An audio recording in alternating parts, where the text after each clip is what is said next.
আসসালামু আলাইকুম প্রিয় শিক্ষার্থীরা, কেমন আছো? আশা করি তোমরা ভালো আছো। আমাদের তাদরিসের পক্ষ থেকে দাখিল 26-এর জন্য সর্বশেষ যেই রিভিউ বেচ, যে রিভিউ কোর্স রিভিউ পুরাটার, তো সেটার জন্য আমরা তোমাদের সামনে উপস্থিত হয়েছি। আর আমি বাংলার বিষয়ে তোমাদের দিক নির্দেশনা মূলক ক্লাস নিয়ে আজকে হাজির হয়েছি। তোমরা খুব দ্রুত যুক্ত হয়ে যাও। অল্প কিছুক্ষণের মধ্যে আমাদের সকল গ্রুপে সেই তথ্যগুলো দিয়ে দেওয়া হবে।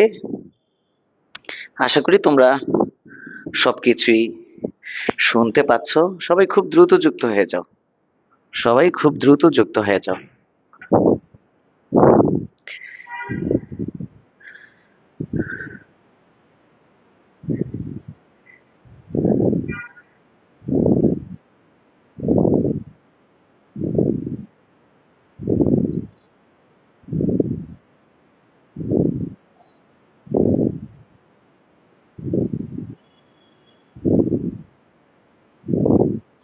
হ্যালো, তোমরা কি আমাকে শুনতে পাচ্ছ? জি, মারুফ ইসলাম মুয়াজ, ওয়ালাইকুম সালাম। তোমরা দেখতেই পাচ্ছ আমার ব্যাকগ্রাউন্ডে এখানে ক্লাস স্পষ্ট দেখা যাচ্ছে। আমি 2-1 মিনিট সময় নেব, অন্যরা একটু এসে নিক।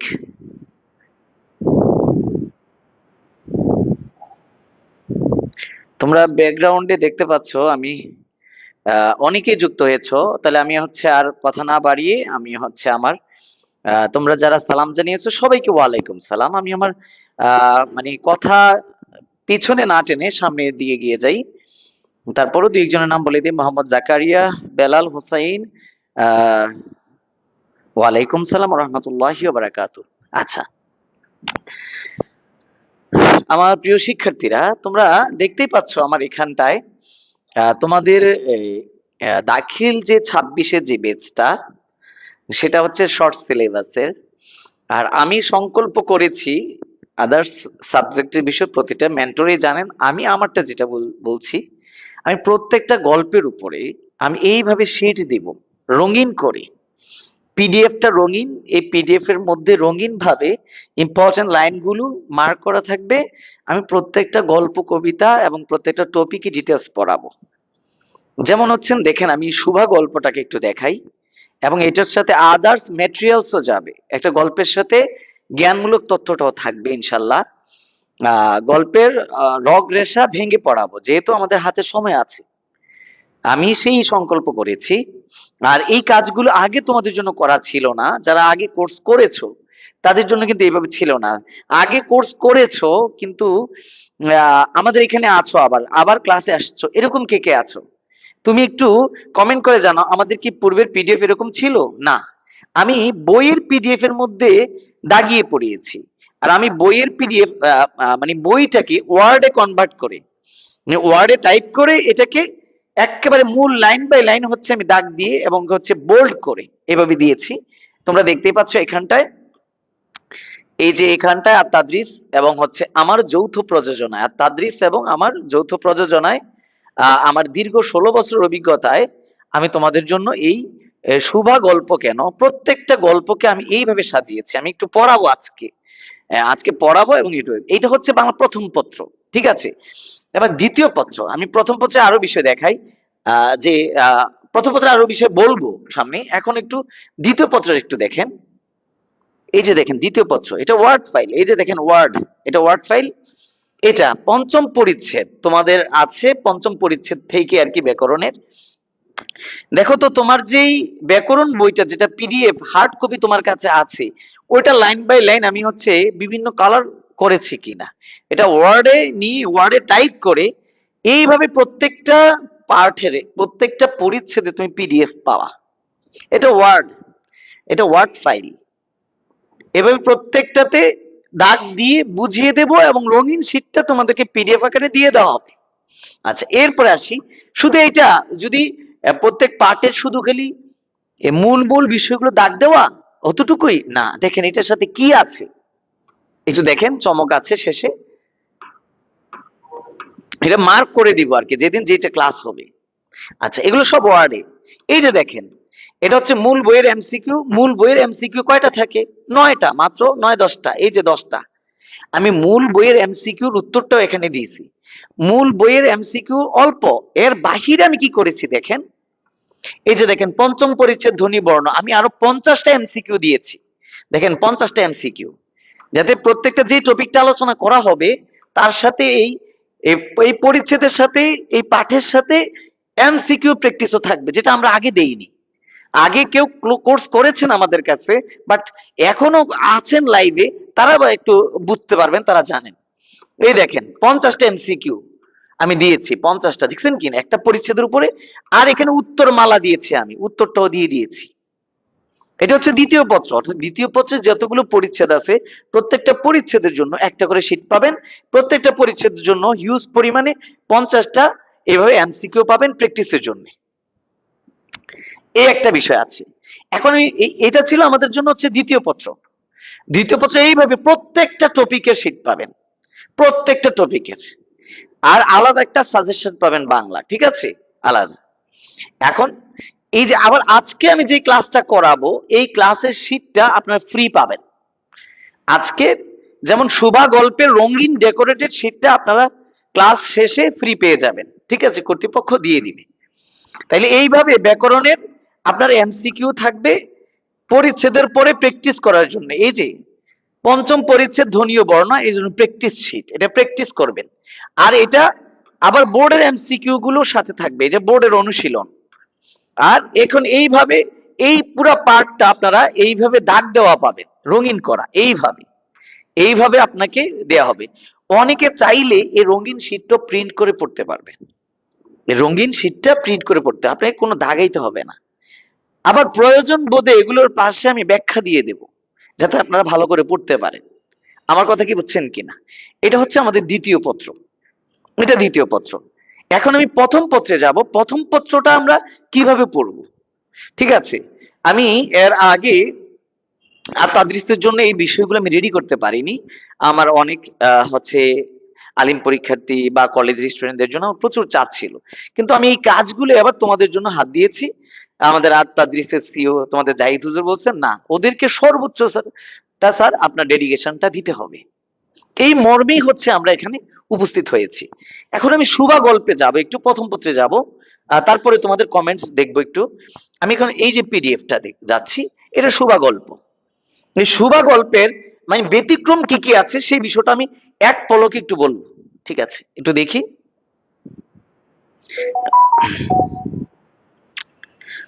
কেমন আছেন? আলহামদুলিল্লাহ। শাহ এমডি মুজাহিদ তাদরিসের অনেকে যুক্ত হয়েছো। আমি আছি, জি জি জি, অনেকে যুক্ত হয়েছে স্যার। স্যারের অনেক ক্লাস অনেক ভালো লাগে, খুব সুন্দর চমৎকার পড়ান, মাশাআল্লাহ, আলহামদুলিল্লাহ, শুকরিয়া। আপনারা দেখতেই পাচ্ছেন আমি শীটটাকে ডেকোরেট করেছি, আলাদাভাবে ডেকোরেট করে দিয়েছি। অনেক মানে হচ্ছে চারটা ক্লাস করালে ভালো হবে। জি, আপনাদের 3-4টা করে ক্লাস হবে। আপনাদের এখন ক্লাস করতে করতে আপনারা বেহুশ হয়ে যাবেন ইনশাল্লাহ, ঠিক আছে। এইভাবে এখন আমি এই জায়গাটা থেকে একটু কথা বলি। দেখেন দেখেন আপনারা সবাই শুভা গল্প পড়েছেন, আপনাদের প্রথম গল্পটা যেটা, এবং প্রত্যুপকার বা যতগুলো গদ্য আছে আর কি, সেটাকে আমি কিভাবে দিব। আপনারা এই শীটটা পাবেন আজকের ক্লাসের পরে, এই শীটটা পাবেন। এই শীটটা আপনাদেরকে মুক্ত হস্তে লিল্লাহিয়াত, আমাদের কঠোর পরিশ্রমটা আপনাদেরকে দিয়ে দেওয়া হবে।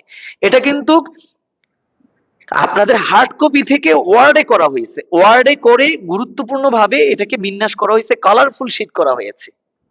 দেখেন, আমরা শুভা গল্প পড়ি, কিন্তু শুভা গল্পের কতটুকুর মধ্যে কি কথা বলা হয়েছে দেখেন তো।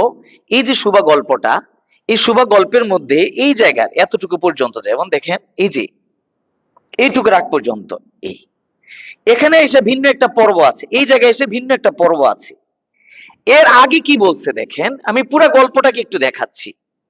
এখানে আছে, গল্পের শুরুতে রবীন্দ্রনাথ ঠাকুর নিজের পরিবারে সুভার অবস্থানটা তুলে ধরবেন, অর্থাৎ গল্পের শুরুতে একটা সিবি দিচ্ছেন সুভা, তার কয় ভাই বোন, তার পারিবারিক অবস্থাটা, সে কি বোবা না সুস্থ, তার বড় দুই বোনকে কিভাবে বিয়ে দেওয়া হয়েছে, বাবার কাছে সে কেমন, মায়ের কাছে কেমন, অর্থাৎ রবীন্দ্রনাথ ঠাকুর নিজ পরিবারের সবার অবস্থানটা তুলে ধরবেন এইটুকুর মধ্যে এটা আপনারা আজকে ফ্রি পেয়ে যাবেন, ঠিক আছে। আচ্ছা, এরপরে দেখেন, এরপরে যখন এই জায়গার মধ্যে দেখেন একটা প্যারার মধ্যে মা মেয়েটাকে কি মনে করে, বাবা কি মনে করে, বিশেষত বরঞ্চ, আবার কিন্তু, অর্থাৎ আপনি অ্যানালাইসিস করে পড়ার ক্ষেত্রে আপনি কিভাবে মেইন বই পড়লে আপনি অনেকগুলো প্রশ্ন মোকাবেলা করতে পারবেন।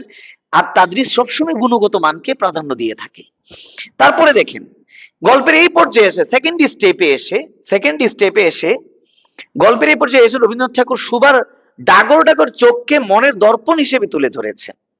একটা মানুষ বোবা, মানুষটা মেয়েটাকে কি দিয়ে বুঝবে, অর্থাৎ তার ফেসের ভাষা দিয়ে, তার চোখের ভাষা দিয়ে রবীন্দ্রনাথ এখন মেয়েটাকে বোবা হিসেবে তো তুলে ধরেছেন, তো তার এখন চক্ষুটাকে এমন ভাবে তুলে ধরবেন যে চোখ যে মনের কথা বলে, একটা গান আছে না, চোখ যে মনের কথা বলে, তো এমন ভাবে এখানটায় তুলে ধরবে। আমি এখানে একটা পর্ব বিন্যাস করে দিছি, এরপরে পর্বটা কোথায় দেখেন একটু, আমি কিন্তু এখানে প্রত্যেকটার ব্যাখ্যা দিয়ে দিছি। চোখের এখানে হচ্ছে তাহার দ্বারা কাকে মুরাদ নেওয়া হয়েছে বা তাহারের মার্জাটা কোথায়, এরপরে দেখেন এখানে ব্র্যাকেট দিয়ে আমি কথা বলে দিয়েছি, কথা বলি। আবার এখানে এইটুক দ্বারা কি বুঝাইছে আমি ব্র্যাকেট দিয়ে ব্যাখ্যা করে দিয়েছি, এই শীটটা পেয়ে যাবেন। এই যে এখানে জ্বলিয়া উঠে প্রখর অর্থে, প্রসারিত বেশি অর্থে, আবার তাহার চোখের চাহিয়া থাকে উপলব্ধিহীন চাহনি অর্থে, প্রত্যেকটা জিনিস এখানে ব্যাখ্যা দিয়েছি, ভেঙে দিয়েছি। এরপরে এই পর্বে আসেন, রবীন্দ্রনাথ গল্পটাকে 1-2 করে সাজিয়েছেন মূল গ্রন্থে। আমি মূল গ্রন্থ থেকে এটা কপি করেছি, মূল গ্রন্থ থেকে। তো গল্পে এই পর্যায়ে এসে সুভার সাথে লেখক বোবা প্রকৃতির একটা আন্ডারস্ট্যান্ডিং করে দিবেন। হ্যাঁ, যেমন দেখেন আপনাকে যদি ঘরে বাবা মা বকে, বা ঘরে যদি পিঞ্চ মার্কা আন্টিরা যদি আপনাকে কোনো খোঁচা দিয়ে থাকে, তাহলে আপনি ঘর থেকে আসতে বের হয়ে যান, হয়তো বন্ধুদের সাথে আড্ডা মারেন। কিন্তু সুভা তো বোবা, এই জন্য ঘরের মানুষের দ্বারা যে সে নিগৃহীত, এই জন্য সে বোবা প্রকৃতির সাথে একটা মেলবন্ধন করবেন। লেখক এই পর্যায়ে এসে সুভাকে বোবা প্রকৃতির সাথে মেলবন্ধন বা ভাব বন্ধু হিসেবে তুলে ধরবেন প্রকৃতিকে। এটা এই জায়গার মধ্যে এইটুক তুলে ধরবো। এরপর আমরা দেখতে পাবো এই জায়গাটার মধ্যে দেখেন, এই যে এখানে এসে গল্পের এই পর্যায়ে রবীন্দ্রনাথ ঠাকুর বোবা প্রকৃতি ছাড়াও প্রাণীদের সঙ্গে সুভার বন্ধুত্ব তুলে ধরবেন। প্রাণীদের সাথে আমরা দেখি যে সর্বস্বী পাঙ্গুলি, আর হচ্ছে এখানে বিড়াল শাবক এবং ছাগল ছানা, এই যে ছাগল আর বিড়াল, আর এখানে সর্বস্বী আর পাঙ্গুলি, এইভাবে বোবা প্রকৃতির পাশাপাশি বোবা প্রাণী। এই গল্পের এই পর্যায়ে এসে কি পাবেন দেখেন, সুভার একটা মানুষ বন্ধু জুটবে, যার সাথে সে নদীর পাড়ে একসাথে ভাব বিনিময়ের প্রত্যাশা করবে, কিন্তু সে তো ভাব বিনিময় করতে পারে না। যার কাছে ভাব বিনিময় করতে চেয়েছে সেও বুঝতে পারেনি। আমরা বলতে পারি ওয়ান সাইড লাভ। সুভা চেয়েছে ভালোবাসা, কিন্তু প্রতাপ সেটা দেয়নি। এই যে এটার হচ্ছে প্রতাপের সাথে সম্পর্কটা তুলে ধরেছেন লেখক এই পর্যায়ে, এইটুকু একটু ভেঙে দিয়েছি। আর এরপরে যদি আমরা দেখি, এখানটা আমরা দেখতে পাবো এই জায়গাটা সুভার বয়স সন্ধিকালের বিষয়। সুভার এই যে একটা বয়স থেকে আরেকটা বয়সে যে পদার্পণ করে, তার যে এডোলেসেন্স যেটা, তো এই বয়স সন্ধিকালে তার মনের উপলব্ধি কি।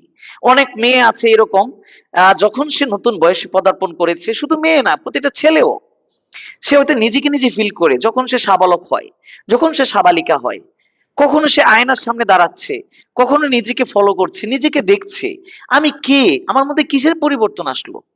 রবীন্দ্রনাথ ঠাকুর এই পর্যায়ে এসে সুভার বয়সন্ধি কালের সিচুয়েশনটা তুলে ধরবেন এখানে, এটার মধ্যে।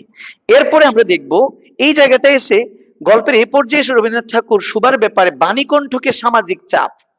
আপনারা জানেন হিন্দু ধর্মে আগে মেয়েদের 9 বৎসরই বিয়ে হতে হতো। 9 বৎসরে যদি না হতো তাকে 11 বৎসরের মধ্যে বিয়ে দিতে হইতো। এটাকে বলা হতো রোহিণী এবং গৌরী দান। যদি কোনো মেয়ে রোহিণী বা গৌরী দান না হতো, তাহলে সমাজে যদি রোগ ব্যাধি হতো, বালা মুসিবত আসতো, তাহলে মেয়েটাকে দোষারোপ করা হতো, মেয়েটাকে ডাইনি মনে করা হতো। এই জন্য বিভিন্ন তহমত দেওয়া হতো, আর পরিবারকে চাপ দিত তোমাদেরকে এক ঘরে করে দেব যদি মেয়েটাকে বিয়ে না দাও।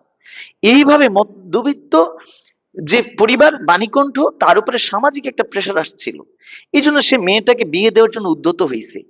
এই জন্য আমি এখানে লিখেছি রবীন্দ্রনাথ ঠাকুর গল্পের এই পর্যায়ে বাণীকণ্ঠকে সামাজিক চাপ তুলে ধরবেন, বাণীকণ্ঠের প্রতি সামাজিক চাপ। এরপরে আমরা দেখতে পাবো গল্পের এই জায়গাটা এসে সামাজিক চাপের ফলে যে তার বিয়ের কথা, তার বিয়ের কথা এইটুকু আমরা পাবো। এটা এই হচ্ছে গল্পের উপরে তোমার মূল শীট, মূল গল্পটাকে ডেকোরেট করে ভেঙে দিয়েছি। এখন আমি একটু আলোচনা করব, আর তোমাদেরকে আজকে এই শীটটা তোমরা পেয়ে যাবে। এখন দেখি তোমাদের আর কোনো জিজ্ঞাসা আছে কিনা। প্রত্যেকটা গল্প কবিতার জন্য অর্থাৎ বাংলার দ্বিতীয় পত্রের প্রতিটা পরিচ্ছেদ এবং প্রতিটা গল্প কবিতার জন্য উপরে তোমরা শীট পাবা এবং স্পেশাল একটা সাজেশন পাবা। সুতরাং আমি পুরা ক্লাসটাকে অর্থাৎ তোমাদেরকে পুরা 2 বছরের মধ্যে যা ঘাটতি ছিল, আল্লাহ যদি সহায় হন, আমি এরকম একটা মিশনই নেমেছি তোমাদের জন্য। আর যেটা হচ্ছে কালারফুল, কালারফুল আমাদের মিশন যেটা, সেটা নিয়ে হাজির হবো তোমাদের সাথে।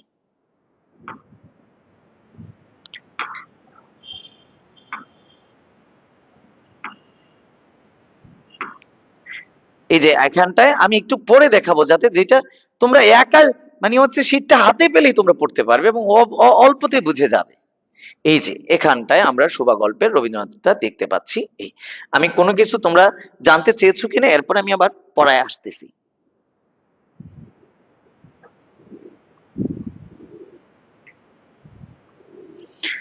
স্যার এই মাসে ক্লাস মূল ক্লাস শুরু করে দেন। জি, তো এখন মাদ্রাসা বন্ধ, 3-4টা ক্লাস। জি আলহামদুলিল্লাহ, এখন 3-4টা ক্লাসই দেওয়া হবে। আমরা আশাবাদী আগের থেকে অনেক বেশি কিছু উপকৃত হব। জি ইনশাল্লাহ, ইনশাল্লাহ। মোর দেন আমি কুমিল্লা থেকে, আমি কুমিল্লা থেকে দেখছেন মোহাম্মদ অমর হোসাইন। জি আসসালামু আলাইকুম স্যার, কেমন আছেন? আলহামদুলিল্লাহ। শেষ ঠেসে মুখস্থ করা যেত তাই না ব্রো? জি জি। আচ্ছা এরপরে স্যার এই মাসেই ক্লাস শুরু করে দেন। যে ঠিক আছে আলহামদুলিল্লাহ, শুকরান জাযাকাল্লাহ।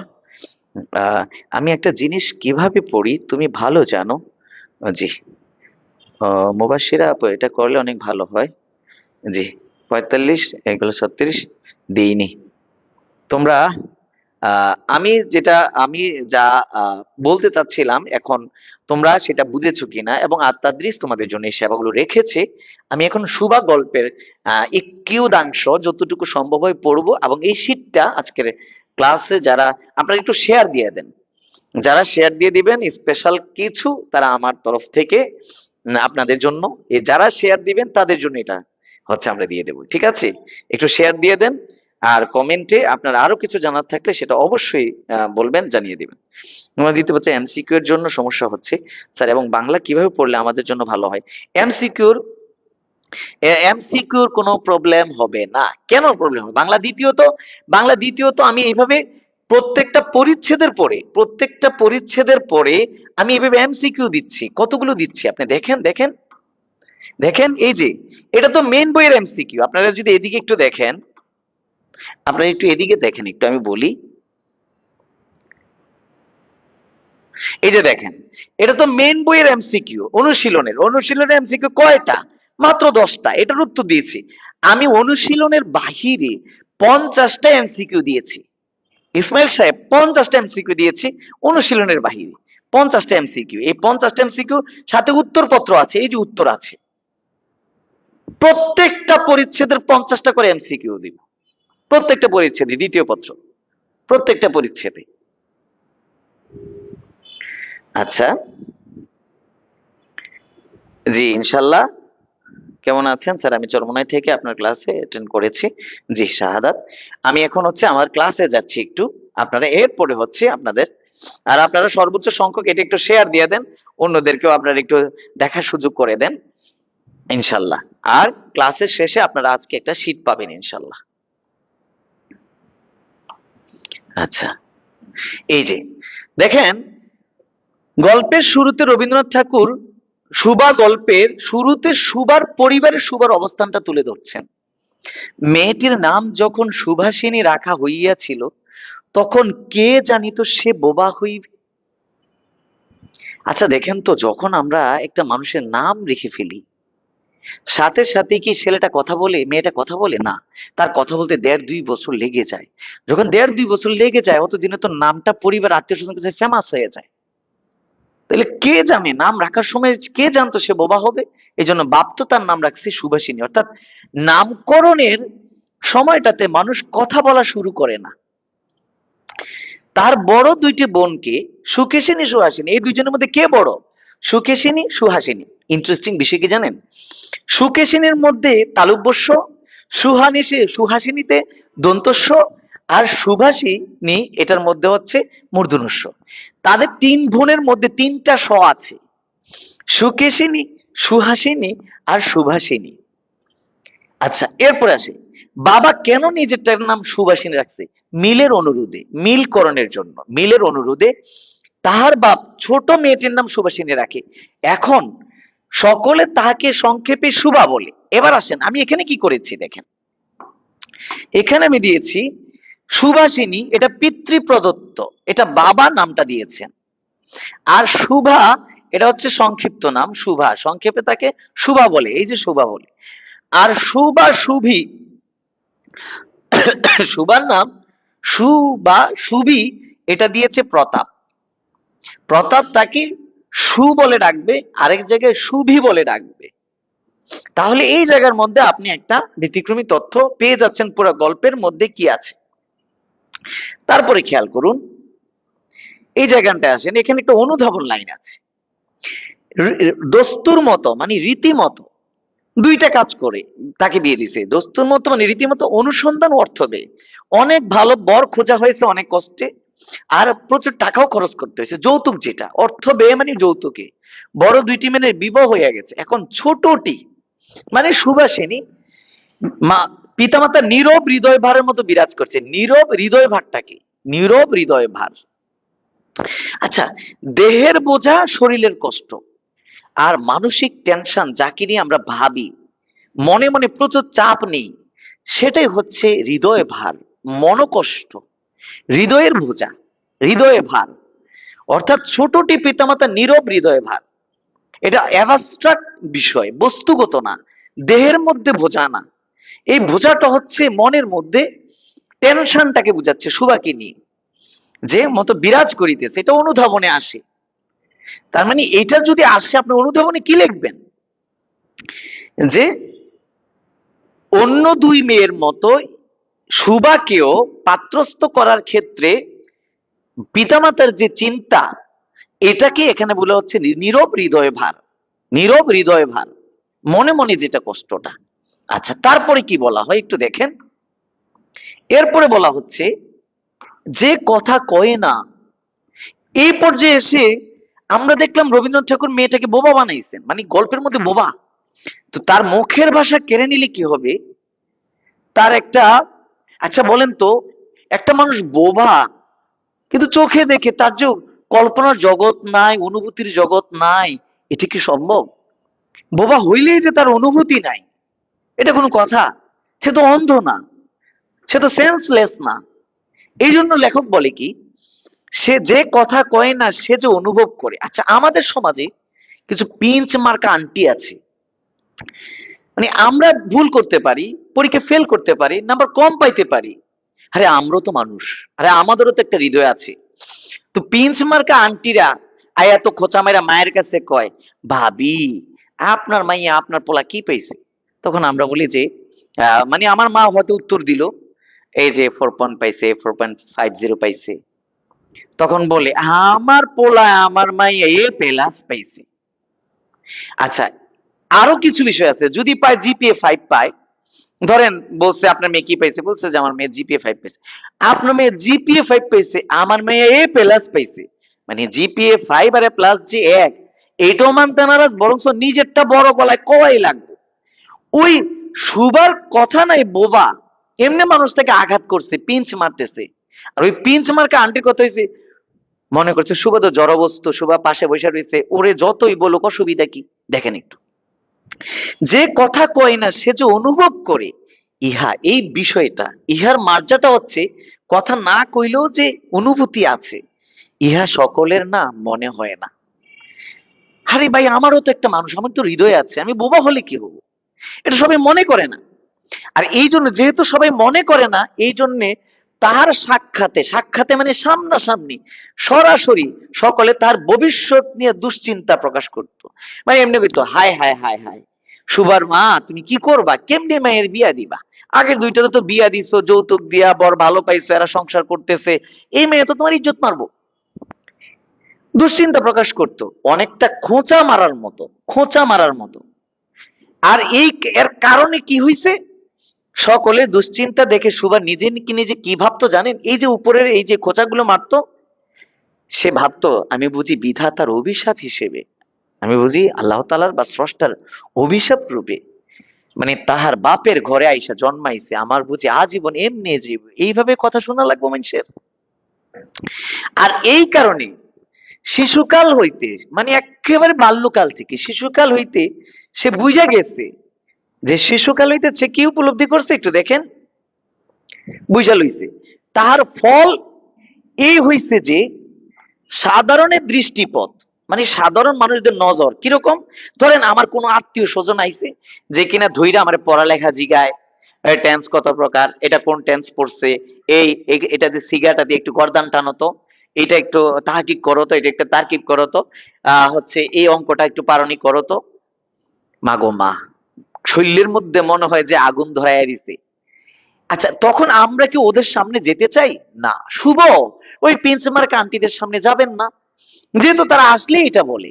এই জন্য দেখেন, সাধারণের দৃষ্টিপথ নজরের থেকে সে নিজেকে, আপনাকে মানে নিজেকে আত্মবাচক সর্বনাম গোপন বা আড়াল করিয়া রাখিতে সর্বদা সে চেষ্টা করত, মনে করত আমাকে সবাই ভুলিলে বাঁচি। অর্থাৎ এটা বলতো যে আমার এই আত্মীয়টা আমার এই মুহূর্তে না ডাকলে হয়, আল্লাহ কোন সময় যাইবো, আল্লাহ মায়ের যাতে এগোর সামনে আমার ডাক না দেয়, তাহলে তো আমার ইচ্ছা মতনে খোঁচাইবো, আমার ইচ্ছা মতনে বকবো, মনে হয় আমি এখানে না গেলে আমার ভালো হয়। আচ্ছা, সবাই ভুলিলে বাঁচি, কিন্তু লেখক বলে দিচ্ছে কিন্তু, কিন্তু বেদনা কি কেউ কখনো ভুলে? বেদনা মানে আন্টিদের দেওয়া পিঞ্চ কি সহজে ভুলা যায়? আরবিতে কথা আছে একটা, যে প্রবাদ আছে, যারা হাতুল লিসানে ওয়ালা ইয়ালতামু মিন যারা হাল লিসান, মানুষের মুখের কথা তরবারির আঘাতের চেয়েও ভয়ঙ্কর। এই যে এটা সবার দুশ্চিন্তার কারণ হওয়ায় নিজের ভাবনা, এটা সুরা নিজের সম্পর্কে উপলব্ধি, আরে কষ্ট কি কেউ কোনো সময় ভুলা যায়, আমার যে কষ্টটা ওরা দিছে। পিতামাতার মনে সে সর্বদাই জাগরুক ছিল। এই যে কথাটা, এই লাইনটা কোনটা জানেন, এই লাইনটা জবাব হচ্ছে এখানে আছে, দেখেন এই যে নীরব হৃদয় ভার, আবার নীরব হৃদয় ভারেরটার জবাব কোথায় আছে, এটা একটা আরেকটা লাইনের জবাব, এই সর্বদা জাগরুক ছিল। শুভাকে নিয়ে দুশ্চিন্তা তাদের মনে সব সময় ছিল পিতামাতার। এই এতটুকু, এতটুকু পর্যন্ত আমরা দেখলাম পরিবারের মধ্যে, আন্টিদের মধ্যে এবং সুভার ভাই বোনদের মধ্যে, সুভার পরিবারের মধ্যে সুভার অবস্থানটা কি, আবার সুভার মা সুভাকে কিভাবে দেখে, সুভার বাবা কিভাবে দেখে, এই বিষয়টা এখন এই প্যারার মধ্যে দেখবো আমরা এখানটায়। দেখি তো এর মধ্যে আপনারা কোনো কিছু বলছেন কিনা। আপনারা অনেকে ধান বাদতে শিবের গীত গাচ্ছেন আর কি, একটার মধ্যে আরেকটা নিয়ে কথাবার্তা বলছেন। তিনটা মানে তিনটি নামের সাথে তিনটি স কেন, একটু বুঝিয়ে বললে অনেক উপকৃত হতাম। যে আহমেদ সুন্নাতকে আমি বুঝিয়ে বলবো, বানানি তো এমন ভাই না, একটু কারণ আছে, হ্যাঁ বানানের কারণে এটাই জানতে চাইছে ব্রো। জি জি, আপনারা স্যার তো পুরাই আগুন বাংলা ক্লাসে আরবি টপিকস উপস্থাপন, জি ইনশাল্লাহ। এবার একটু দেখেন, আচ্ছা ও আমাদেরকে একজনে জানতে চাইছে যে আমি একটু ওর কথাটা একটু পরে জবাব দিব, আমি ওই দিকে গেলে একটু হবে না, তোমরা কেন সুভাষিনী সুহাসিনীর মধ্যে তিনটার মধ্যে তিনটা স আর কি, এই জায়গাটা একটু দেখেন। বিশেষত মানে মাইয়ার উপরে এত বিরক্ত, আর সাধারণত বাঙালি কালচারে বাবা মেয়েদেরকে বেশি স্নেহ করে, মা ছেলেদেরকে। এটা একটা মানে হয়তো আল্লাহ একটা তৈরি করে দিয়েছেন যে না, আমার মেয়েটা বা বাবার মেয়েটার প্রতি দরদ, বা মা ছেলের প্রতি দরদ, কারণ একটা একটা ক্রস হয়ে উভয়ের প্রতি মহব্বতটা বাপ্পা দেখাচ্ছেন, ক্রস কিন্তু উভয়ের প্রতি দরদ আছে। কিন্তু বোবা মাইয়ারে নিয়ে সুবার মাই কিরকম বিরক্ত এবং নিজের আত্ম উপলব্ধি কি সেটা একটু দেখেন। বিশেষত তাহার মা, মানে সুভার মা, তাহাকে, শুভাকে নিজের একটা ত্রুটি স্বরূপ দেখতেন। হাই রে, না জানি তোরে পেটে নিয়ে আমি কোনো অপরাধ করছিলাম। হাই রে, না জানি আমি খাবার দাবার ভালো খাইনি। হাই রে, আমার কোনো ভুল ছিল। হাই রে, না জানি কেউ কষ্ট দিছি। এইটাই বলছে, ত্রুটি স্বরূপ দেখতেন। কেননা আবার বাঙালি কালচারে মায়ের, মেয়ের সাদৃশ্য খোঁজা হয় মায়ের সাথে, ছেলের সাদৃশ্য খোঁজা হয় বাবার সাথে। এই জন্য বলছে মাতা পুত্র অপেক্ষা, কম্পারিজন, অপেক্ষা, মাতা পুত্র অপেক্ষা কন্যাকে নিজের অংশ রূপে দেখেন, পার্ট। আমার সাথে আমার মেয়ের সাদৃশ্য, আমার মেয়ে বোবা মানে আমার দোষ, এই উপলব্ধিটা। কন্যার কোনো অপূর্ণতা মানে অসম্পূর্ণতা দেখিলে সেটা যেন বিশেষ রূপে, খাসভাবে বিশেষ রূপে নিজের লজ্জার কারণ বলিয়া মনে করেন। এবার আসো উল্টাটা, এখানে বিশেষত মা, আর এখানে বরঞ্চ, বরঞ্চ কথাটা আগের কথার উল্টা হবে। কন্যার পিতা বাণীকণ্ঠ সুভাকে তাহার অন্য মেয়েদের অপেক্ষা যেন একটু বেশি ভালোবাসতেন। এইটার কারণ কি? অন্য মেয়েদের থেকে কেন বেশি ভালোবাসতেন? মনে করো সুকেশিনী বা সুহাসিনী, এদের যেই কেউ। তো সুকেশিনী কি করলো, যে তোমার সুকেশিনী তোমাকে বললো, বাবাকে বললো যে বাবা আমার জন্য লাল জামা এনো, আর সুহাসিনী বললো আমার জন্য একটা সাদা জামা এনো। আচ্ছা বলো তো, তখন দুই বোন বলতে পারছে, সুভা কি বলতে পারছে? না। তো বাবার কথা হচ্ছে আমার বোবা মেয়েটা বলেনি, ওরা দুইজন বলেছে, আর ওর কোনটা পছন্দ আমি জানি না, তাহলে ওদের দুইজনের জন্য দুইটা নিয়ে যাই, আর সুভার জন্য দুইটা নিয়ে যাই, ওর যেটা ভালো লাগে পড়বে। অর্থাৎ সে তার মুখের ভাষা নেই। এই জন্য বাবার উপলব্ধি, এই জন্য বাবা তাকে দুই মেয়ের জন্য দুইটা চকলেট আনতেন, আর ওর জন্য দুইটা নিয়ে আসতেন। অর্থাৎ ওর জন্য একটু বেশি ভালোবাসা দিয়েছে। কেন? সে এক্সপ্রেশন সে প্রকাশ করতে পারে না, এই জন্য। ঠিক আছে। আচ্ছা, এরপরে আমরা দেখি,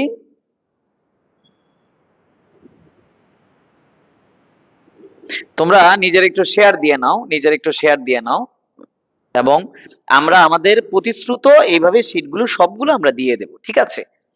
আচ্ছা, এটা গেল। উল্টা দিক, কিন্তু মাতা মানে মা তাহাকে নিজের গর্বের কলঙ্ক, এই গর্বের কলঙ্ক কোনটা, যেটাকে এখানে গর্বের কলঙ্ক বলা হচ্ছে, গর্বের কলঙ্ক জ্ঞান। আর এটাকেই হচ্ছে একটা ত্রুটি স্বরূপ, যেটা ত্রুটি সেটাই গর্বের কলঙ্ক।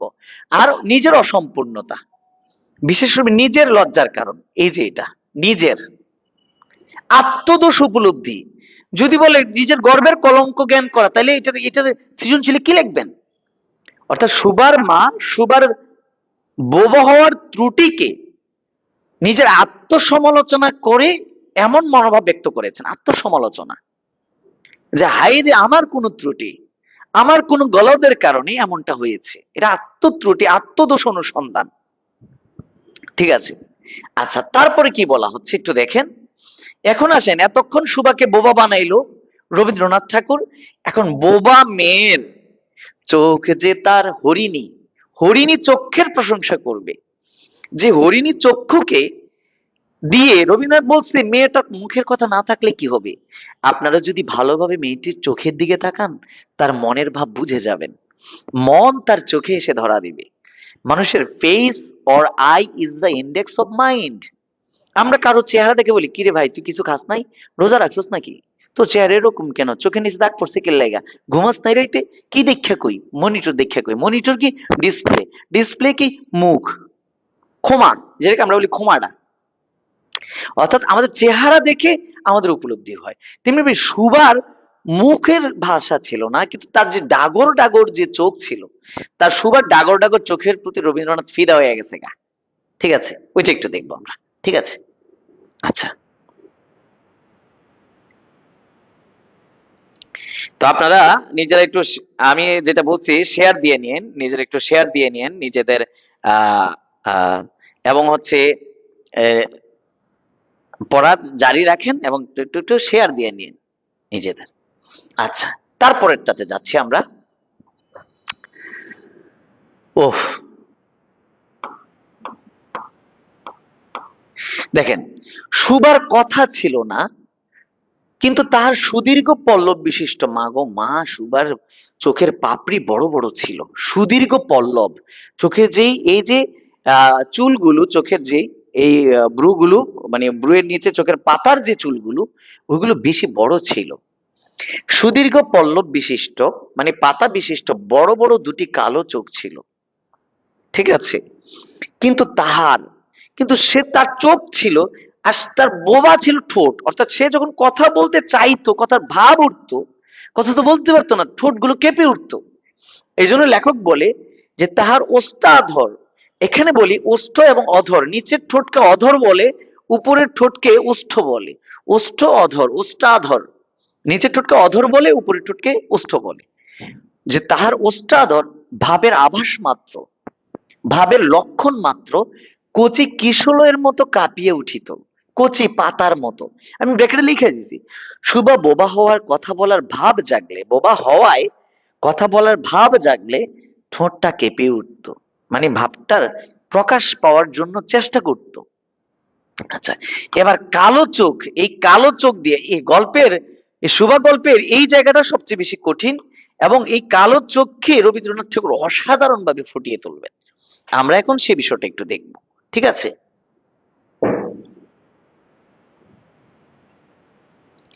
জি, ইনশাল্লাহ। এবার একটু দেখেন কি বলা হচ্ছে এখন। রবীন্দ্রনাথ বলছেন, মানে এই জায়গাটা, রবীন্দ্রনাথের এই লেখার আমি এই জায়গাটার মানে আসলে আমি প্রেমে পড়ে গেছি। মানে মানুষের উপলব্ধির শক্তি চোখ দিয়ে কতটুকু গ্রাস করা যায়, যেটা আমি বলছিলাম, I is the index of mind, মানে চোখটা হচ্ছে মনের দর্পণ। চোখ যে মনের কথা বলে, এটা তো গানের লাইনে আছে, সেটার দিকে একটু নিয়ে যাবে।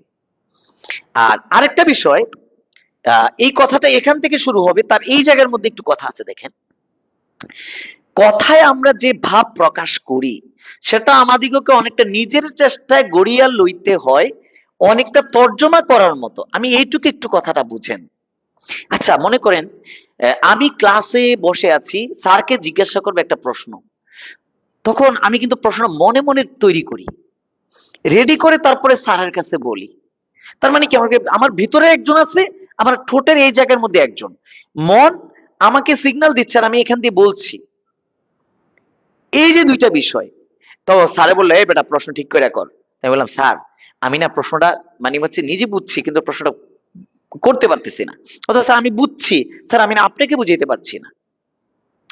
এই জিনিসটাই বলছে যে সকল সময় ঠিক হয় না ক্ষমতার অভাবে। ক্ষমতার অভাব মানে আমি বুঝাইতে পারার অক্ষমতা, অনেক সময় ভুল হয়। এই কথাটা আমি ব্রেকেটে দিছি। আমরা কোনো কথা বলার পূর্বে তা মনে মনে প্রস্তুত করি, যা অনেকটা অনুবাদ করার মতো, ট্রান্সলেটর মানে হচ্ছে দুভাষীর মতো। এক্ষেত্রে অনেক সময় নিজে বুঝলেও অন্যকে বুঝাতে আমরা অক্ষম হই। এই কথাটার এই জায়গার মধ্যে আমি ব্যাখ্যা দিয়েছি। বুঝেছেন কিনা? এবং দেখেন তো এইটুকু। আমি প্রত্যেকটা গল্প কবিতা আপনাদের ভেঙে ভেঙে পড়াবো, প্রত্যেকটা। এবার আমি ইনশাল্লাহ চ্যালেঞ্জ নিয়েছি, আল্লাহ যদি আমাকে সুস্থ রাখে, দাখিল 26-এর বেসের মানে হচ্ছে আপনার বাংলাটা হবে আমাদের উড়াধুরা, মানে সর্বোচ্চ সেবা আমাদের তরফ থেকে যা দেয়া যায়। ঠিক আছে? এটা আর আজকের ক্লাসের শীটটা আপনারা মানে হচ্ছে এই তো আপনাদেরকে দিয়ে দেওয়া হবে ইনশাল্লাহ। ঠিক আছে, তারপরে আসি। তারপরে কি বলা হচ্ছে, কিন্তু কালো চক্ষে কিছু তরজমা করিতে হয় না, মানে যেটা ট্রান্সলেট করে বুঝা লাগে, কিন্তু সুবার ফেস, সুবার কালো চোখ, কোনো কিছু ট্রান্সলেট করা লাগে না, দেখেই বুঝে ফেলা যায় তার মনের মধ্যে কি চলছে, মনের মধ্যে কি আকাঙ্ক্ষা, কি তার প্রত্যাশা, কি তার দাবি, সে কি বলতে চাচ্ছে। এটা। এবার আসেন, সুবার মনকে যে আমরা সুবার চোখ দিয়ে বুঝি, চোখ দিয়ে যে মনকে বুঝি, সে চোখের কথা বলে। খুব ভালো করে বুঝেন, মন আপনি তাহার উপরে, মানে চোখের উপরে, মনটা চোখে ফুটে উঠে, চোখে আইসা মনটা ধরা দিচ্ছে।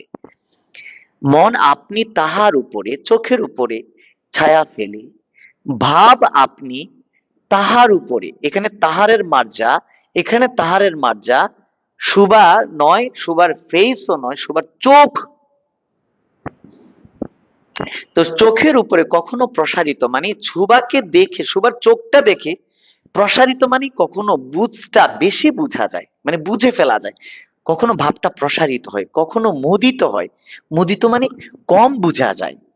অর্থাৎ সুভার চোখের দিকে তাকায় কখনো বেশি বোঝা যায়, কখনো কম বোঝা যায়, কখনো উজ্জ্বল ভাবে জ্বলিয়ে ওঠে, মানে বুঝ শক্তিটা প্রখরতা অর্থে প্রখর হয়, কখনো ম্লান ভাবে নিভিয়া যায়, কখনো ক্ষীণ বাতির মতো যে তাকিয়ে থাকে তার বুঝটা নিভে যায়, মানে পরিপূর্ণ বুঝতে পারে না, ওই যে বলছে ক্ষীণ হয়ে আসে।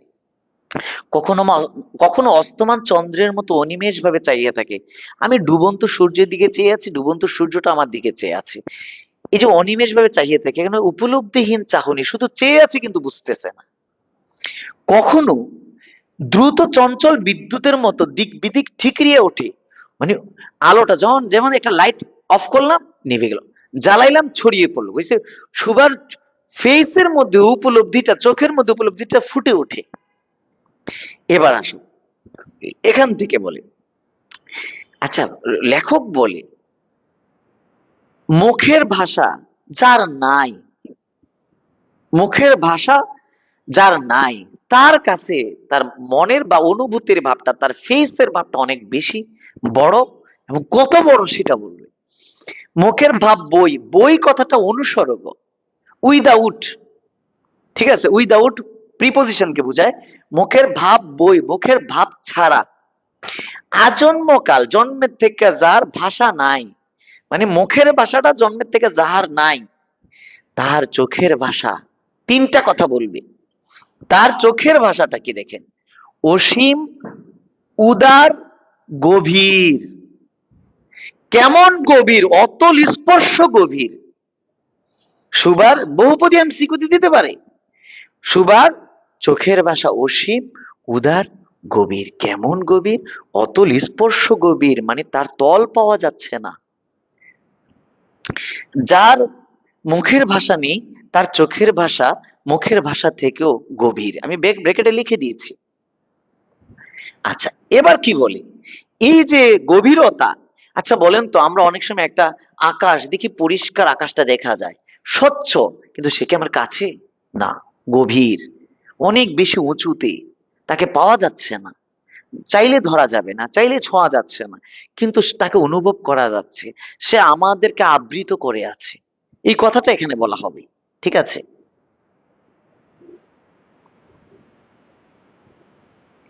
আর কিছু মনে করেন না, আজকে ক্লাস শেষ হবে কয়টায়? জি, আর 10 মিনিট পরে ক্লাস শেষ হবে ইনশাল্লাহ। ইনশাল্লাহ এরপরে আপনাদেরকে শীটটা দিয়ে দেওয়া হবে ইনশাল্লাহ। নো টেন্স, আপনাদেরকে শীট দিয়ে দেওয়া হবে, ঠিক আছে? ইনশাল্লাহ আপনাদের একেবারে পুঙ্খানুপুঙ্খ ভাবে, ডিটেলস ভাবে আপনাদের সেবাগুলো দেয়া হবে।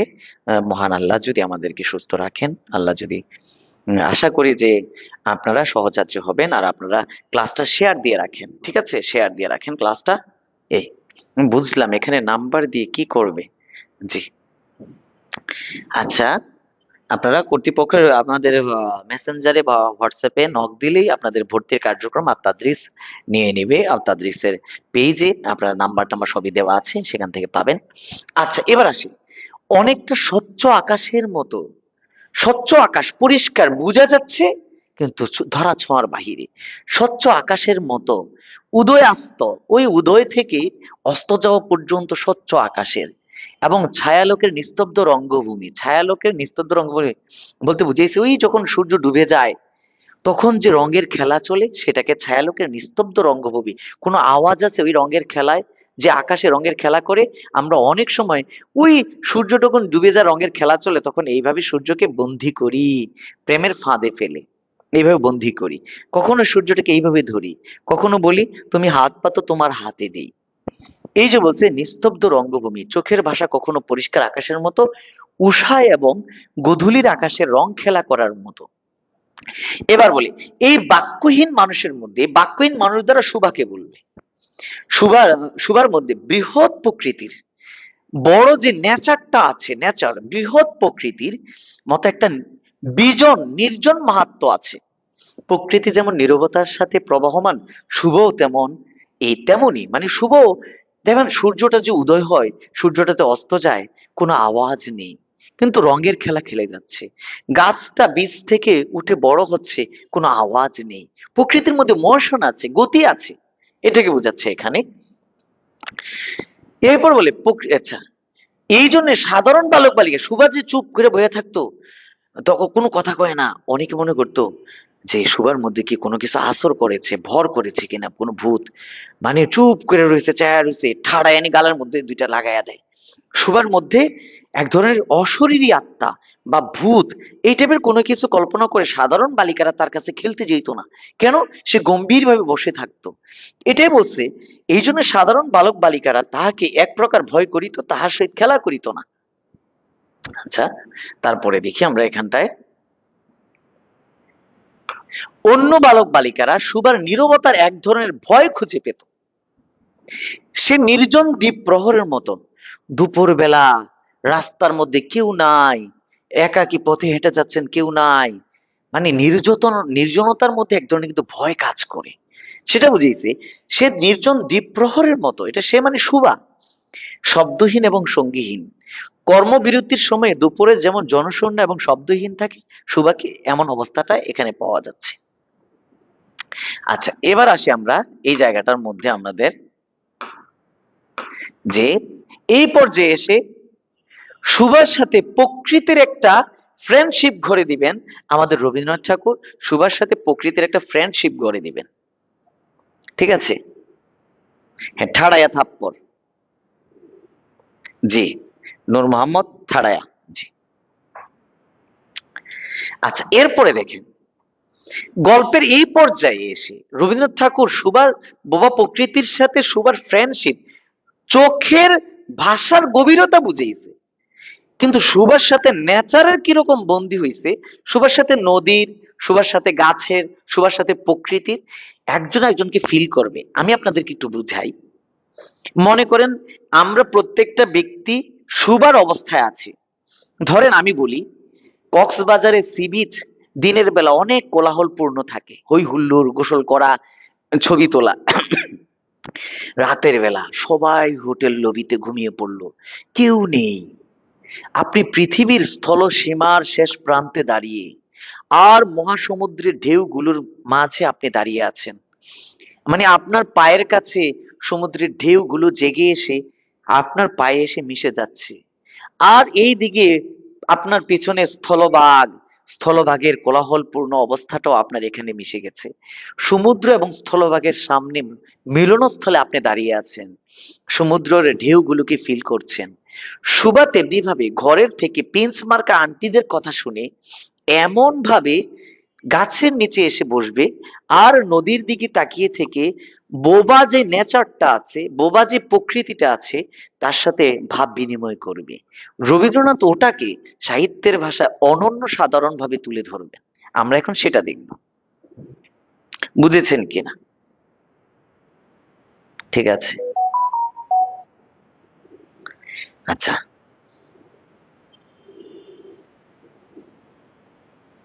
ঠিক আছে। আচ্ছা, এবার আমরা একটু দেখি, সরি আপনাদের কমেন্ট গুলো দেখতে পাচ্ছিলাম না, এই জন্য একটু ব্যাকে আসতে হয়েছে। জি, ওহ, ঠাড়ায় থাপ্পড় এটা কেন মারছি বলছি, ওই যে অনেক সময় সুভা যে বোবা প্রকৃতির ভূতের মতো চুপ করে বসে রয়েছে, অনেক সাধারণ বাচ্চারা যে ভয় ভয় করতো, সাধারণ বাচ্চারা মনে করতো সুভার মধ্যে কোনো ভূত টুত চাপছে কিনা। অনেকক্ষণ চুপ থেকে যদি সুভের ঠাড়ায় একটা থাপ্পড় মারা দেয়, তাহলে তো 6 মাস কানে না শুই না, পরে মারা যাইব। এই জন্য বলছিলাম আর কি। আচ্ছা, এবার আসেন, রবীন্দ্রনাথ কি বলছেন? গ্রামের নাম চণ্ডীপুর, গ্রামের নাম চণ্ডীপুর, নদীটি বাংলাদেশের একটি ছোট নদী। দেখেন তো, গ্রামের নাম চণ্ডীপুর, নদীটি বাংলাদেশের একটি ছোট নদী, অর্থাৎ নদীর নাম চণ্ডী নদী। চণ্ডী নদী নামে গ্রামের নাম হয়েছে চণ্ডীপুর। কথাটা বুঝেন, চণ্ডী নদী, চণ্ডীপুর। এই জন্য রবীন্দ্রনাথ কবি এক ঢিলে দুই পাখি মারছেন এখানে, ঠিক আছে? যে গ্রামের নাম চণ্ডীপুর, নদীটি বাংলাদেশের একটি ছোট নদী, গৃহস্থ ঘরের মেয়েটির মতো। আচ্ছা, সুভার সাথে নদীর মিল বন্ধন দিচ্ছে। গৃহস্থ ঘরের মেয়েটির মতো কেন বলছে? সুভার দৌড় কতটুকু? ঘর থেকে নদীর পার, নদীর পার থেকে ঘর, ঘর থেকে নদীর পার, নদীর পার থেকে ঘর। তেমনি ভাবে এই নদীটাও 2 গ্রাম আগে অন্য নদী থেকে সৃষ্টি হয়ে জন্ম হয়েছে, আবার অন্য নদীর সাথে মিশে গেছে, তার পরিসরটাও ছোট। সে পদ্মা, মেঘনা, যমুনা, ব্রহ্মপুত্র বা হচ্ছে নীলনদ, অ্যামাজন এগুলো বড় বড় নদীর মতো নয়। তার পরিসরটা ছোট, তার বিচরণ স্থল ছোট। এটা বুঝাইছি, ঠিক আছে। আচ্ছা, এরপরে বলি কি, গৃহস্থ ঘরে মেয়েটির মতো বহুদূর পর্যন্ত তাহার প্রসার নহি, ছোট নদী। এবার নদীটা কেমন? নিরলসা তন্বী নদী, মানে ক্ষীণ সরু সচল নদী। ক্ষীণ সরু, তন্বী মানে হচ্ছে ক্ষীণ সরু চিকন, নিরলসা মানে প্রবহমান নদী। নদীটি আপন কুল রক্ষা করিয়া, নদীটা হচ্ছে হিংস্র বা সর্বনাশা নদী নয় যে পাড়টার ভাঙ্গা যাব, না, এটা বলছে দুই কুল রক্ষা করিয়া, দুই পাড় রক্ষা করিয়া কাজ করিয়া যায়। বড় বা সর্বনাশা নদী নয়, যে নদীগুলো ভাঙন হয় বেশি, ওই ওরকম নদী নয়, কারো ক্ষতি করে এমন নদী নয়। দুই ধারের গ্রামের সকলের সঙ্গে তাহার একটা না একটা সম্পর্ক আছে। এটা দ্বারা বুঝেছি কি জানেন, কেউ নদীতে থালাবাটি ধোয়, কেউ গোসল করছে, কেউ ফসলি জমিতে পানি সেচ দিচ্ছে, কেউ নৌকা পারাপার করছে, কেউ মাঝে জেলেরা মাছ ধরছে। এই যে নদীটা কল্যাণ কাজে আছে, মানুষের উপকারে আছে, এই কথাটাই এখানে বলছে।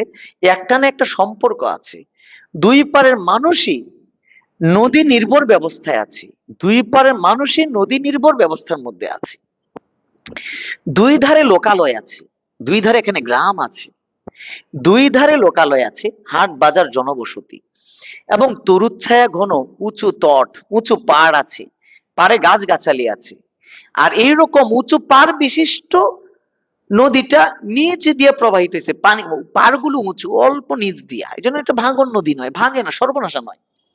যে বলছে নিম্নতল দিয়া, নিম্নতল দিয়া গ্রামলক্ষ্মী, নদীটাকে গ্রামের লক্ষ্মী বলা হয়েছে কেন?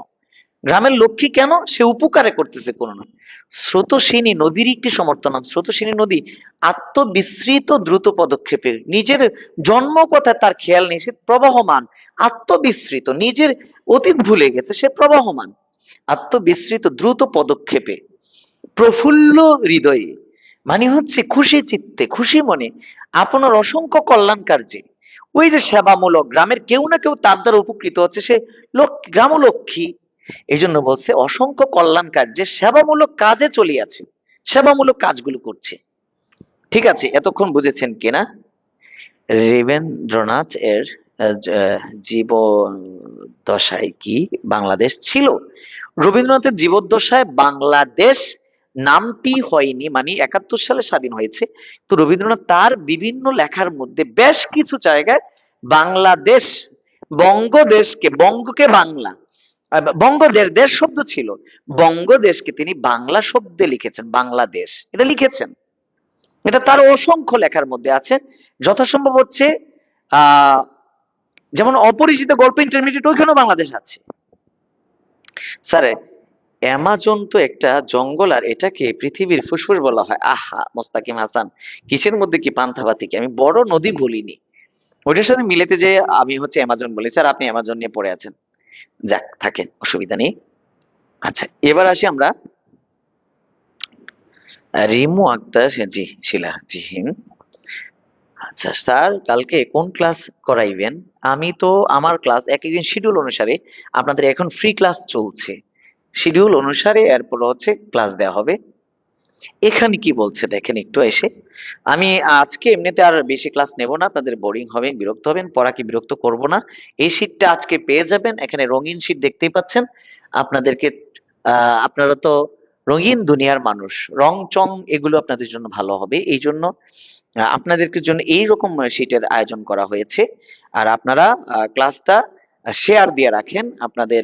আর আমি এখানে যা যা বললাম, প্রথম পত্র দ্বিতীয় পত্র দুটাকে আমরা হচ্ছে ডিটেলস পড়াবো আপনাদের জন্য, ডিটেলস, ঠিক আছে, ডিটেলস পড়াবো, নো টেন্স। আর আপনাদের শীট দিয়ে দেওয়া হবে, আজকের এই শীটটা আপনারা পেয়ে যাবেন ইনশাল্লাহ। তো আজকের ক্লাস আর দীর্ঘায়িত করব না, আমরা কমিটেড, আপনাদেরকে এই এই সেবাগুলো আমরা ইনশাল্লাহ আপনাদেরকে দেব, আপনারা কোনো টেনশন নেবেন না। আপনাদের কোনো যোগ জিজ্ঞাসা আছে কিনা, আপনাদের কোনো জিজ্ঞাসা আছে কিনা সেটা একটু আমাদেরকে একটু বলেন। কোনো জিজ্ঞাসা থাকলে আমি সেই জিজ্ঞাসার জবাব আপনাদেরকে দিচ্ছি, যেটা দ্বারা আপনারা উপকৃত হবেন, ভালো কিছু পাবেন ইনশাল্লাহ। আর তাদরিস বরাবর গুণগত শিক্ষার জন্য, গুণগত মানের জন্য হচ্ছে দিকে লক্ষ্য রেখে আপনাদের সেবা কার্যক্রম পরিচালনা করে থাকে।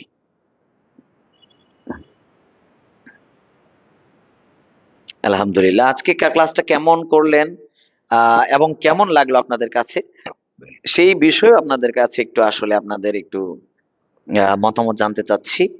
আপনাদের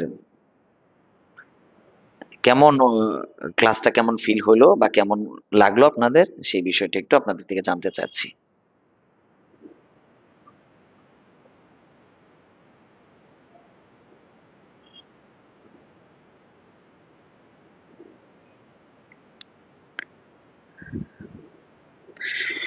والله لا حول ولا قوة إلا بالله رب زدني رب اشرح لي صدري।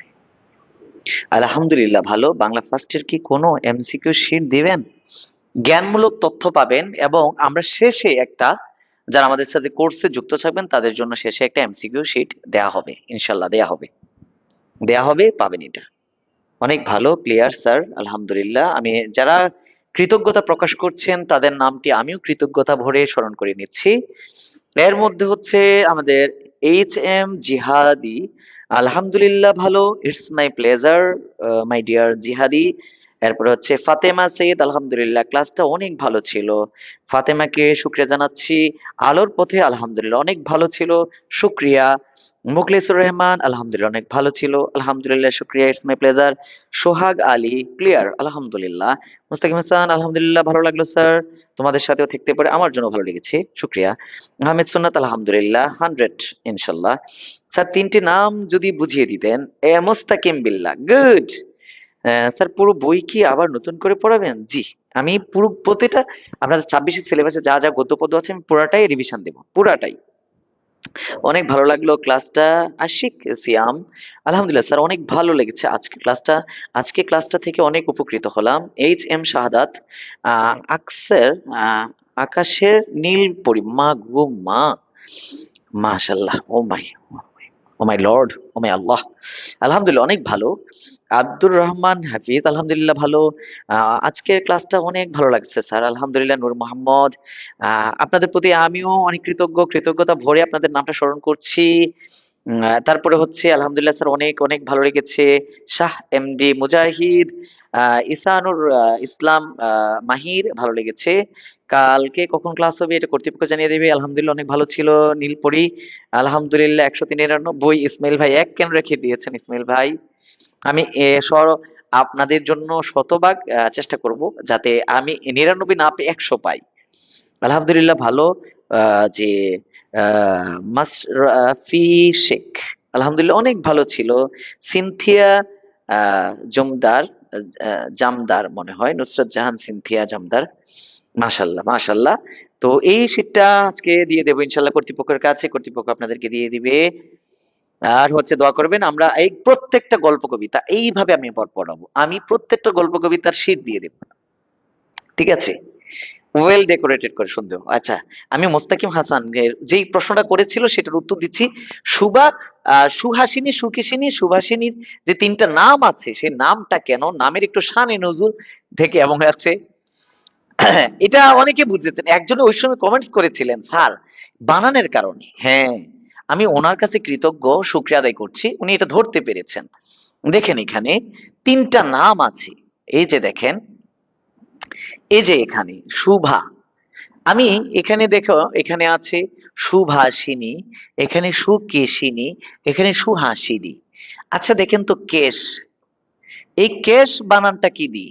কেশ বানান তালব্য সু দিয়ে, তাইলে সুন্দর কেশ, সুকেশিনী, সুন্দর কেশ যে নারী তাকে সুকেশিনী, কেশ বানানটা তো কে তালব্য সু দিয়া, কয়েকার তালব্য সু কেশ, এই কেশ থেকে যার চুল সুন্দর সে সুকেশিনী।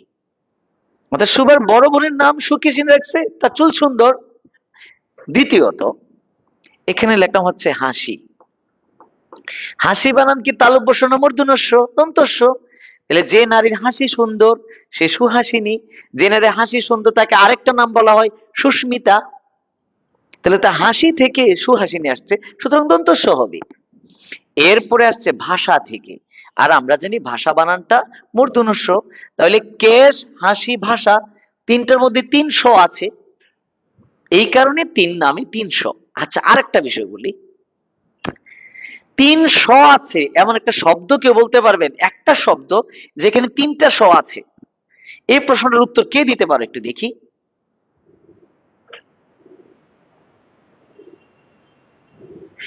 বেলাল হোসেন, আলহামদুলিল্লাহ, খুব ভালো লেগেছে, আলহামদুলিল্লাহ। সেরা ক্লাস ছিল, ১০০তে ১০০। মারুফ ইসলাম মুয়াজ, ১০০তে ১০০। স্যার সংক্ষিপ্ত প্রশ্ন কি দিবেন? হ্যাঁ, এই শীটের সাথে আজকের এই শুধু ট্যাক্সটা পাবেন ফ্রি। অন্যদিন যে শীট দেব এখানে জ্ঞানমূলক শীট পাবেন। এমন হইতে পারে মূল টেক্সট গুলো পাবেন, জ্ঞানমূলক গুলো সব একসাথে পাবেন। আপনাদের জন্য আত-তাদরিস অনেক কিছু রেখেছে, আত-তাদরিস রেখেছে, তবে আত-তাদরিস কোন টিচার কি রেখেছে আমি জানি না, তবে আমি কিছু রেখেছি আল্লাহ আপনাদের জন্য। ইনশাল্লাহ সবাই চেষ্টা করবে আপনাদের জন্য ডেডিকেশন, কারণ আমাদের একেবারে খুবই লক্ষ্য উদ্দেশ্য যে আপনাদেরকে একটা বেটার সার্ভিস দেওয়া, যে গুণগত শিক্ষাটা দেওয়া। জি, মাশরাফি বিন রজব, সুস্মিতা, এরপর বাবার রাজকন্যা, আপনাদের যে নাম, মাগো মা, পাপাকে পারি, বাবার রাজকন্যা যেটা ভাষা। স্যার সংক্ষিপ্ত প্রশ্ন কি দিবেন? জি স্যার, মনে হচ্ছে না। জি আচ্ছা, একজন ওই যে আমি যে বলছিলাম একটা শব্দ বলেন যেখানে ৩টা শ আছে। মোস্তাকিম হাসান বলছেন মনে হচ্ছে না। কে আছেন আপনাদের যে ৩টা শ আছে এরকম বলবেন? আর আমি মাদ্রাসার ব্যাকগ্রাউন্ডের আপনাদের জন্য দরদ থাকবে, মাদ্রাসার শিক্ষার্থী বলেই সাবেক, এবং হচ্ছে আপনাদের জন্য মাদ্রাসার অ্যাঙ্গেলেই আপনাদের মনোজগৎকে তৃপ্তি দেওয়ার জন্য আমি ইনশাল্লাহ চেষ্টা করে যাব ইনশাল্লাহ। শিশাস, একজনে করেছেন শিশাস, খুব ভালোভাবে বুঝিয়েছেন। আপনার ছায়া আমাদের উপর দীর্ঘায়িত হোক, মাশাল্লাহ, অসাধারণ দোয়া করেছেন। এইচ এম মোস্তাকিম বিল্লাহকে শুকরিয়া জানাচ্ছি। শোষণ সত্তা, হ্যাঁ, শোষণ সত্তা ফাতেমা সাইদকে হচ্ছে আমি শুকরিয়া জানাচ্ছি। তবে আপনি অনেক জটিল একটি শব্দ বলেছেন, আমি সহজ একটি শব্দ বলি, আমি একটু সহজ শব্দ বলি। পাপাকা পরে জিজ্ঞাসা করি কালকে ক্লাস কখন হবে, শিডিউল দেখে নিবেন, এই পেজের মধ্যে জানানো হয় সেটা দেখে নিবেন।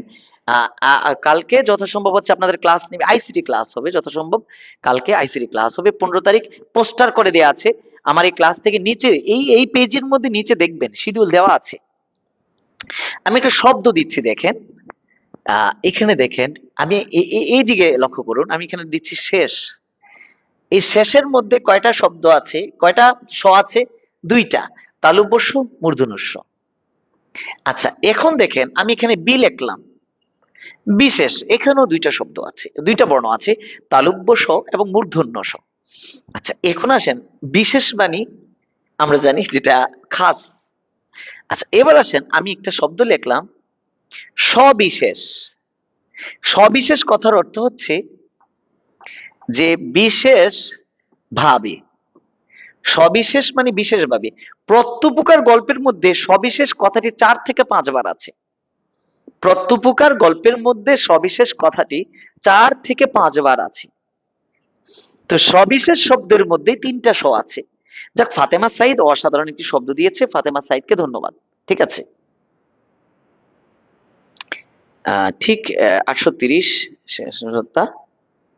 আমি নতুন একটা নাম বানিয়ে বললাম আমার না, যেমন বললেন না কেন, কই এটা, অদ্ভুত বালক, এটা হচ্ছে অদ্ভুত বালক শিশাস বলেছেন, এটা তো শব্দ হলো না, আপনি বানাইলে হবে? আহ, এটা বানাইলে হবে না, একটা শব্দ বানিয়ে দিলে কি হবে?